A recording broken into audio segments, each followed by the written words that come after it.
জীবন, এই জীবনের সত্য কি? জন্ম, যেখান থেকে জীবন আরম্ভ হয়, নাকি সমাপ্তি? মৃত্যু, যেখানে জীবন শেষ হয়ে যায়। জীবনের সত্য এটা নয়, সব কিছু এটা নয়। ভালো করে ভেবে দেখলে কিছুই যায় আসে না যে আপনার জন্ম কোথায় হয়েছে, কিভাবে হয়েছে। এতেও কিছু যায় আসে না যে আপনার মৃত্যু কোথায় হবে, কিভাবে হবে। যায় আসে তখন গুরুত্বপূর্ণ হলো এটাই, যে জীবন আপনি যাপন করেছেন তার উদ্দেশ্য কি ছিল, কি ভাবনা নিয়ে আপনি বেঁচেছেন। এখন যদি আপনি এমন কিছু করেন যার দ্বারা এই সংসার আপনার থেকে জীবন যাপনের প্রেরণা পেতে পারে, মৃত্যুর পরেও আপনার কর্ম দেখে তা স্মরণ করে জীবনে বাঁচতে শেখেন, তাহলে তার তাৎপর্য হলো আপনি নিজের কর্মের দ্বারা, নির্বাচনের দ্বারা অমর হয়ে গেছেন। দেখুন, জীবনে দুশ্চিন্তা করা হলো বৃথা, মৃত্যুর ভয়ও হলো বৃথা। কারণ আত্মা কখনো মরে না, তাকে কেউ শেষ করতে পারে না, না কাল, না মৃত্যু, আর না সময়। যদি এমন কিছু থাকে যা আপনার আত্মাকে শেষ করে দিতে পারে, তাহলে তা আপনারই নিজের দুষ্কর্ম। তাই এই যে জীবনকাল আপনার কাছে রয়েছে, তাতে শুধু শুভ কর্ম করুন, দুশ্চিন্তা করা ত্যাগ করুন। এমন কর্ম করুন যা দেখে সংসার উচিত পথে চলে আসবে, শুভ কর্ম করবে। যদি আপনার মৃত্যুর পরে সংসার আপনাকে স্মরণ করে শিক্ষা লাভ করে, উচিত পথে চলে, প্রেরিত হয়, তাহলে আপনিও অমর হয়ে যাবেন। আসুন আমার সাথে ভালোবেসে বলুন, রাধা রাধা। কথায় আছে, যা কিছু অন্তর থেকে নিঃসৃত হয় তা অশুভ হয় না। অশুভ হলো সেই বোধ, সেই ইচ্ছে যা অন্তর থেকে নিঃসৃত হলেও কখনোই বিবেকের দ্বারা পরখ করা হয় না। এমনই একটা অনুভূতি হলো ক্রোধ। এই ক্রোধ আপনার বিবেকই হরণ করে নেয়, আপনার করুণা হরণ করে নেয়। আপনি ভাবনা চিন্তা করার যোগ্যতাই হারিয়ে ফেলেন। এবার যদি আপনি সংসারকে নিয়ন্ত্রণ করতে চান, ভবিষ্যতের ওপর নিয়ন্ত্রণ রাখতে চান, বর্তমানের ওপর নিয়ন্ত্রণ রাখতে চান, তাহলে প্রথমে নিজের ক্রোধের ওপর নিয়ন্ত্রণ করা শিখতে হবে। কারণ এই ক্রোধ আপনার বন্ধু নয়, এ আপনার শক্তি নয়, এ হলো আপনার দুর্বলতা। আর এটা শত্রুর শক্তি বাড়িয়ে তোলে, আর শেষ পর্যন্ত ক্ষতি আপনারই হয়। তাই এই ক্রোধকে নিজের নিয়ন্ত্রণে রাখুন। অশুভ মন্তব্য আপনা থেকেই অসফল হয়ে যাবে। আসুন আমার সাথে ভালোবেসে বলুন, রাধা রাধা। প্রশান্তি জড়িত নিদ্রা মানুষের জীবনের একটা অত্যন্ত গুরুত্বপূর্ণ সুখ এবং প্রয়োজনীয়তাও। দেখতে গেলে এই সংসারের প্রত্যেক পশু পাখি, প্রত্যেক জীব অবশ্যই নিদ্রা প্রাপ্ত করেন, কিন্তু মানুষ, যার মধ্যে বিচার বিবেচনা করার শক্তি অন্যদের থেকে অনেক বেশি, তার কিন্তু ঘুমের কিছু সমস্যা অবশ্যই হয়। কি বলেন, তাই তো? এবার এর কারণ কি? চিন্তা। এবার চিন্তা আমাদের সবার জীবনে আছে। আমরা সকলে জানি যে চিন্তা কখনো আমাদের সাহায্য করে না, তাও আমাদের জীবনে আছে। কেন? চিন্তার মাধ্যমে কি কখনো কোনো সমস্যার সমাধান হয়েছে? অর্থের চিন্তা করলে কি অর্থ লাভ হয়? ভবিষ্যতের চিন্তা করলে কি ভবিষ্যৎ ঠিক হয়ে যায়? স্বাস্থ্যের চিন্তা করলে কি স্বাস্থ্য নিজে থেকেই ঠিক হয়? হয় না। তাহলে এই সব কিছু থেকে আমাদের একটা ছোট্ট শিক্ষা অবশ্যই লাভ করা উচিত। আপনিও আপনার কাঁধ থেকে চিন্তার এই বোঝা নামিয়ে ফেলুন। আর ইচ্ছে, এই সব ইচ্ছে একত্রিত হয়ে আমাদের মনে চিন্তা উৎপন্ন করে। তাই এই চিন্তাগুলিকে ত্যাগ করুন। প্রকৃতির প্রেমের উপর বিশ্বাস রাখুন। মনে রাখবেন, যিনি চিন্তা মুক্ত হবেন তিনি চিতা মুক্ত হবেন। সুখের নিদ্রা প্রাপ্ত করুন, আর নিদ্রায় যাবার আগে আমার সাথে ভালোবেসে বলুন, রাধা রাধা। মহাদেব, সেই দেবতা যিনি মহান, যাকে দেবতাদের দেবতা বলা হয়, যিনি হলেন আমার আরাধ্য। কখনো আপনার মনে এই প্রশ্ন এসেছে যে শিবকেই কেন মহাদেব বলা হয়, অন্য কোনো দেবতাকে কেন বলা হয় না? সেই কারণ মহাদেবের মধ্যে, ওনার মধ্যে এমন এক বিশেষ গুণ রয়েছে যা অন্য কারণ নেই। তা হলো নিঃস্বার্থ হয়ে মানুষের সেবা করা। যদি প্রয়োজন পড়ে, যদি সৃষ্টির পথে বিনাশের কালো মেঘ ছেয়ে থাকে, তখন নিজের প্রাণের চিন্তা না করে হলাহল পান করার জন্য প্রস্তুত থাকেন মহাদেব। আর এই অদ্বিতীয় ত্যাগের জন্যই শিবকে মহাদেব বলে ডাকা হয়। এবার যদি কোনো মানুষও নিঃস্বার্থ ভাবনার দ্বারা নিজেকে অর্পণ করে দেয় এই জগতের কল্যাণের জন্য, মানুষের সেবার জন্য, তাহলে তিনিও মহাপুরুষ, মহামানব হতে পারেন। যদি কেউ অভুক্ত থাকেন তাহলে নিজের থালা থেকে অর্ধেক খাবার তাকে দিয়ে দিন। যদি কেউ অসুস্থ হন তাহলে তাকে সেবা করার, চিকিৎসা করার চেষ্টা করুন। এই জীবন শুধু নিজের জন্য নয়, অন্যদের প্রতি, সমস্ত সংসারের প্রতি উৎসর্গ করুন। যদি এইসব মানুষ শিখে যান তাহলে তিনি মহাদেবের পথে অগ্রসর হতে পারেন। যদি মানুষ নিঃস্বার্থ ভাবনার দ্বারা এই সংসারের সেবা করতে শিখে যান তাহলে তিনি নিশ্চিত রূপে মহামানব অবশ্যই হতে পারবেন। আসুন আমার সাথে ভালোবেসে বলুন, রাধা রাধা। স্বর্ণ, হিরে, মুক্ত, মানিক, এই সব কিছুকে আগে পাথর বলা হতো। তাহলে এমন কি হলো যে এদের রত্ন বলা হয়? আর রত্ন তা বাস্তবে আসলে কি? এটা হলো সেই পাথর যাকে আগে আগুনের তাপ সহ্য করতে হয়েছে, পরখ করা হয়েছে, যাচাই করা হয়েছে, এদের কাটার চেষ্টা করা হয়েছে, কিন্তু তারা কখনোই নষ্ট হয়নি, বরং তারা আরো উদ্ভাসিত হয়েছে, আরো উজ্জ্বল হয়েছে, এই সংসারে আরো প্রকাশ ছড়িয়ে দিয়েছে। সেই জন্য এরা হলো এত অমূল্য, সেই জন্য এরা হলো বহুমূল্য, সেই জন্য এদের রত্ন বলা হয়। এবার মানুষের কাছেও এই নির্বাচনের অধিকার রয়েছে যে আমরা শুধু পাথর হয়ে থাকব নাকি রত্ন হয়ে থাকব। কিভাবে? আমাদের জীবনেও অনেক সমস্যা রয়েছে, বাধা আছে, বিপত্তি আছে। আমরা সেই বাধার তাপে উত্তপ্ত হই, এই সমস্যা আমাদের কাটার চেষ্টা করে। অনেক মানুষ বিভিন্ন পরিস্থিতি আমাদের ভাঙার চেষ্টা করে, কিন্তু আমাদের নষ্ট হলে চলবে না। যেভাবে এই রত্ন সমস্যার সম্মুখীন হয়ে পাথর থেকে রত্ন হয়েছে, সেইভাবেই আমাদেরও আমাদের সমস্যার সম্মুখীন হয়ে রত্ন হয়ে উঠতে হবে, এই সংসারে প্রকাশের স্রোত হয়ে উঠতে হবে। তাহলে এটাই করুন আর আমার সাথে ভালোবেসে বলুন, রাধা রাধা। সংসারে সব থেকে বড় শক্তি আসলে কি? কেউ বলবেন শারীরিক শক্তি, কেউ বলবেন অস্ত্রের শক্তি, কেউ বলবেন জ্ঞানের শক্তি। ঠিক আছে, কিন্তু যদি আমি বলি সংসারের সব থেকে বড় শক্তি হলো শক্তি কোনো এক তথ্যের, আগে হ্যাঁ, তথ্য। এই তথ্য নিজেই কিন্তু খুব শক্তিশালী, অত্যন্ত শক্তিশালী অস্ত্র হলো এই তথ্য। আর সত্যি বলতে অনুচিত তথ্যের থেকে অনেক বেশি ঘাতক হলো অসম্পূর্ণ তথ্য। যেরকম আজ শাম্বু রুক্মির সাথে করেছে, ওকে অসম্পূর্ণ তথ্য দিয়েছে, তার ফলে বিনাশ হলো। যদি এইভাবেই আপনার কাছেও কোনো অসম্পূর্ণ তথ্য আসে, আর যদি আপনি তা পরখ না করে দেখেন, যাচাই না করে দেখেন, আর নিজের কর্ম করেন, তাহলে উত্থানের বদলে আপনি পতনের সম্মুখীন হবেন, বিকাশের বদলে আপনার বিনাশ হয়ে যাবে। মনে রাখবেন একটা অত্যন্ত গুরুত্বপূর্ণ কথা, সঠিক তথ্য পাওয়া সঠিক তথ্য দেওয়ার থেকে অনেক বেশি গুরুত্বপূর্ণ। আশা করি এই কথা আপনি বুঝেছেন। জীবনে যখনই কোনো তথ্য আপনি পাবেন, সেই বিষয়ে ভেবে দেখুন, পরখ করে দেখুন, যাচাই করুন, তারপর নিজের কর্ম করুন। আর আমার সাথে ভালোবেসে বলুন, রাধা রাধা। ধর্ম এবং প্রেম, এই দুই হলো একই মুদ্রার দুই পিঠ। যদি এদের মধ্যে কোনোটা নষ্ট হয়ে যায় তাহলে দ্বিতীয়টাও থাকে না। কখনো ভেবেছেন এমন কেন হয়? তার জন্য আগে আপনাকে বুঝতে হবে যে ধর্ম আসলে কি।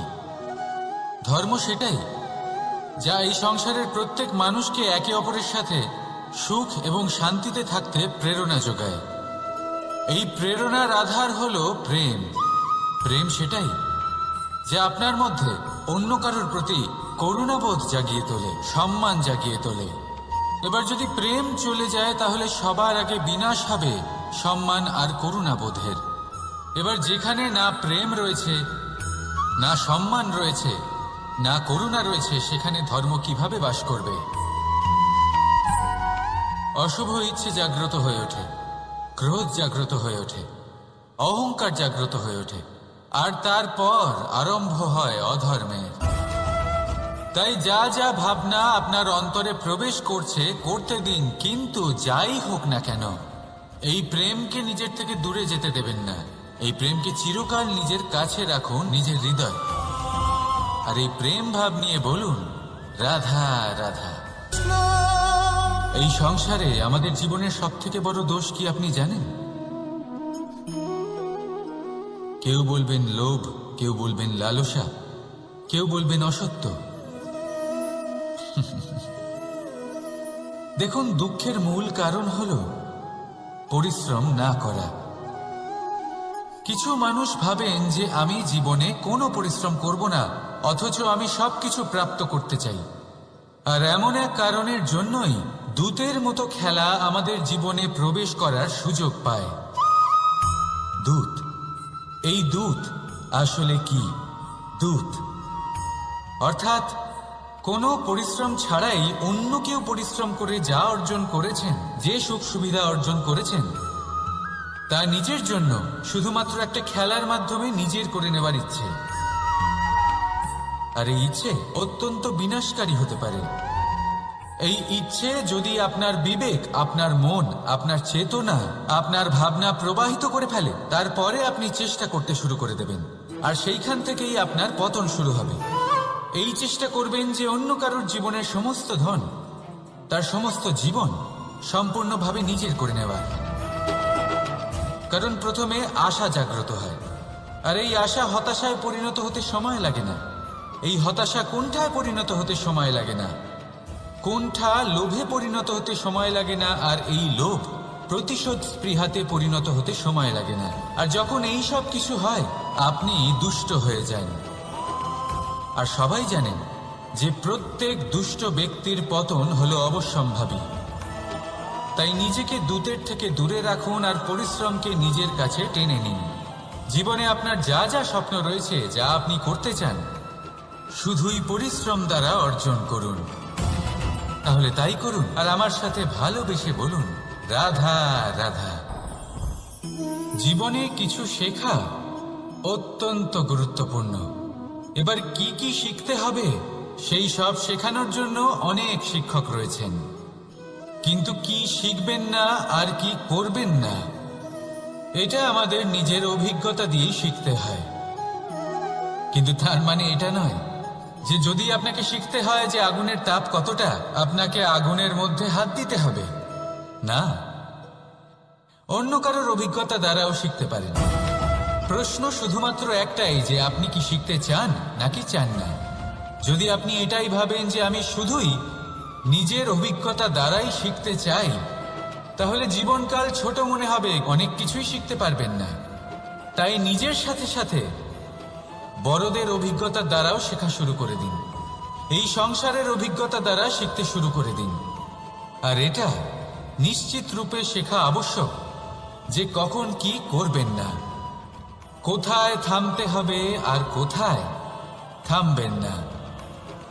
তাহলে আসুন আর আমার সাথে ভালোবেসে বলুন, রাধা রাধা।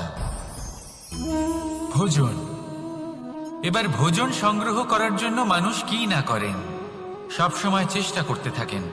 ফসল উৎপাদনের জন্য অনেক পরিশ্রম করতে থাকেন, কিন্তু অনেক সময় অনেক পরিশ্রম করার পরেও ফসল ভালো উৎপাদন হয় না।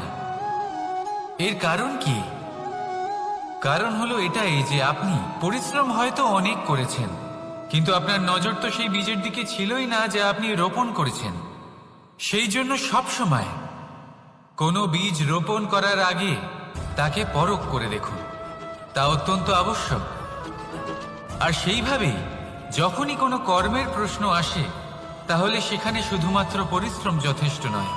সেই কাজের প্রতি আপনার কর্তব্য কি, আপনার উদ্দেশ্য কি, সেটা জানা হলো অত্যন্ত গুরুত্বপূর্ণ।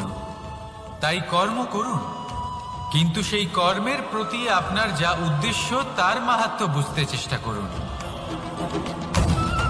তাহলে আসুন আমার সাথে ভালোবেসে বলুন, রাধা রাধা। ফলটা দেখছেন আপনি? এটা সেই ফল যেটা গাছের সবচেয়ে উঁচু ডালে পাওয়া যায়, কিন্তু যখন এটা খসে পড়ে তখন এটা আকাশের দিকে যায় না যা উপরে আছে, সে যায় সেই ভূমির দিকে যে নিচ থেকে তার দিকে তাকিয়ে থাকে। কেন? কারণ এই ফলের নিজের উচ্চতার ধারণা মাটির থেকে নিজের দূরত্ব দেখে হয়। এই ব্যাপারটাই আমাদের মানুষের জন্যও খাটে। যদি আপনি সম্পন্ন হন তাহলে তাদের সাহায্য অবশ্যই করবেন যাদের সামর্থ্য আপনার থেকে কম, যাদের সাহায্যের অত্যন্ত প্রয়োজন। আপনার সামর্থ্য বেশি কারণ তাদের আপনার থেকে সামর্থ্য কম। দেখুন, জীবনে আনন্দ শুধু বড় হওয়ায় নয়, বরং তাদের সাহায্য করেও আছে যারা কোনো কারণবশত আপনার থেকে নিচে রয়ে গেছেন। আর যখন একটা ফল এই কথাটা বুঝতে পারে তখন আপনি নয় কেন? রাধা রাধা। সময় বড়ই বিচিত্র অনুভব দেয়। যখন অপেক্ষা করছেন তখন অনেক লম্বা হয়ে যায়। প্রতিটা মুহূর্ত একটা গোটা দিনের মতো মনে হয়। ঠিক সেইভাবেই যদি কোথাও যেতে দেরি হয় তখন সময় দৌড়তে থাকে, প্রসন্নতায় বয়ে যায় আর নিরাশায় থমকে যায়। আপনদের সাথে থাকলে সময়ের খেয়ালই থাকে না, শত্রুদের সাথে থাকলে সেই সময়ই খারাপ হয়ে যায়। কিন্তু এটাই কি সত্যি বাস্তব? না, সময় তো সময়ই হয়, নিজের গতিতেই চলে সে। শুধু সেই গতির আভাস আমাদের মানসিক অবস্থা অনুযায়ী বদলে যেতে থাকে। তাই এই সমস্যা সময়ের নয়, আমাদের মানসিকতা। তাই নিজেকে খুশি রাখুন, অন্যদেরও খুশি রাখুন। আগের সমস্ত ঘটনা ভুলে যান আর একটা উজ্জ্বল ভবিষ্যতের দিকে অগ্রসর হন। সময় সব সময় ভালোই লাগবে। প্রেম করুন সবার সাথে, সময় সব সময় সুখেই কাটবে। রাধা রাধা। অগ্নি জীবনে খুব মহত্বপূর্ণ হয়। এই অগ্নি উজ্জ্বলতা হয়ে আমাদের জীবিত রাখে। কিন্তু ভাবুন, যদি এই উজ্জ্বলতা ক্রোধের অগ্নি হয়ে দিকভ্রষ্ট হয় তাহলে কি হবে? একটা ছোট পাতা দিয়ে শুরু করে গোটা বনকে ছারখার করে দিতে পারে। ঠিক সেরকমই মানুষের ক্রোধের আগুনও অন্যদের তো ভস্ম করেই, কিন্তু তার পূর্বে স্বয়ং নিজেকেই ভস্ম করে দেয়। তাহলে কি করা যায়? কি করে নিয়ন্ত্রণ করা যায় তাকে? উত্তর হলো তাতে জল ঢেলে দিয়ে, জলের মতো বইতে দিনে কি। ঠিক সেইভাবে যেমন সূর্য নিজের অগ্নিকে তেজ বানিয়ে আপনার কাছে পৌঁছে দেয়। এটাই পার্থক্য সূর্যের অগ্নি আর ক্রোধের অগ্নির মধ্যে। সূর্যের অগ্নি বিচ্ছুরিত হয়ে প্রতিফলিত হয়ে আসে, আর সেই জন্যই তাকে তেজ বলা হয়। অন্যদিকে আমাদের ক্রোধের আগুনের কোনো সীমাই থাকে না। তাহলে নিজের অন্তরের শক্তিকে ক্রোধের আগুন বানিয়ে জ্বালাতে চান, নাকি উজ্জ্বলতা বানিয়ে বিস্তারিত করতে চান? সিদ্ধান্ত আপনার।